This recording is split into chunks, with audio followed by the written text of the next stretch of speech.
This happened to me last summer when I was working as a pizza delivery guy. It had been a difficult day for me. I was tired. It was almost nighttime and I had to deliver my final pizza. Of course, this last house had to be old and rugged. I rang the doorbell and an old man came to open the door. As soon as he opened the door, he told me to put the pizza on the table and then grab the money there too. Then we just walked away. I was a little confused. As I entered the house, the hallway was dark and quiet and had to turn on my cell phone flashlight. There was a table located in the middle of the living room. I placed the pizza there and quickly grabbed the money. Suddenly, the door shut behind me with a loud bang. It sounded like someone was locking it. I was startled and pointed my light towards the door and ran towards it, but the door was locked. My cell phone battery was low and was about to die. I attempted to open the door but couldn't manage to twist the knob. All of a sudden, my phone began to ring. I looked at the screen to look and it was an unknown caller. I answered the call to listen to a hoarse whisper on the opposite end. "If you don't do what I say, you're never getting out of here," he whispered. I asked, "Who is this? Do I know you?"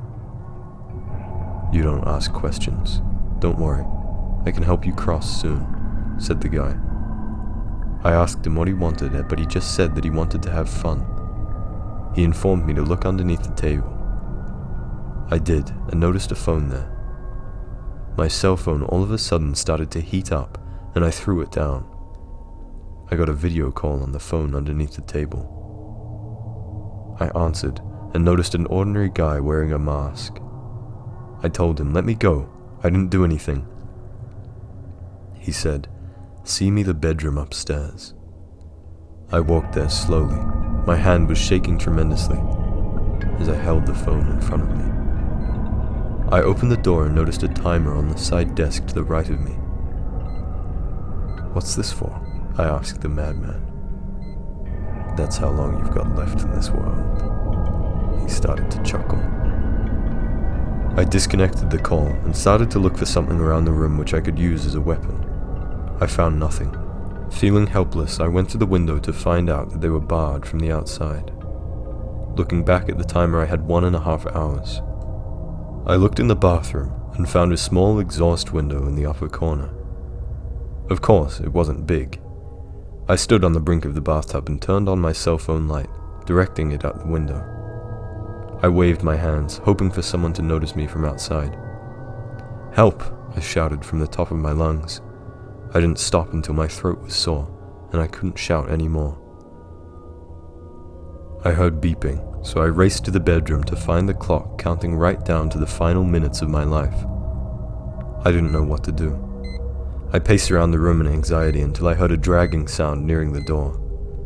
It opened with a creak, and the masked guy entered. He had an axe in his hand. I ran far from him, as far as I probably can. I was cornered. He got close to me with an eccentric snicker, elevating the axe while we heard sirens from outdoors.